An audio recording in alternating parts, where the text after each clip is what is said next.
যারা আমার পরিচিত কিংবা যারা আমার ভিডিও দেখো তারা কম বেশি জানো যে আমি কলকাতাতে থাকি। এখানে খুব কম টাইম আমি আসি, আর যখনই আসি আমি মাছ ধরি, মানে এটা ওটা অ্যাক্টিভিটি করতেই থাকি, কারণ আমি এগুলো খুবই মিস করি। আবার যদি বলো যে তুমি কেন গ্রামেই থাকো না, তাহলে গ্রামে থাকতে মানে অনেক দিন থাকি না, তো তো আর মানে ইচ্ছা করে না। আর যেহেতু আমরা কাজ করি, শ্যুট করি, তো আমাদের ওই দিকটাতেই ওর জন্য থাকতে হয়।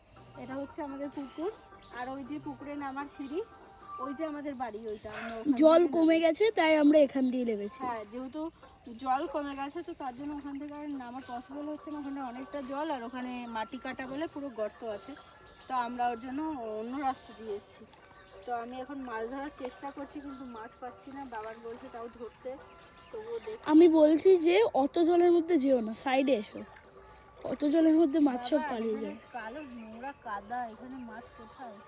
সব পালিয়ে যাচ্ছে, আর আমার পায়ে এসে কামড়ে দিচ্ছে। আমি কি করে ধরবো বলো? তুমি এই সাইডটাতে দেখো। জালটা আনতে হবে।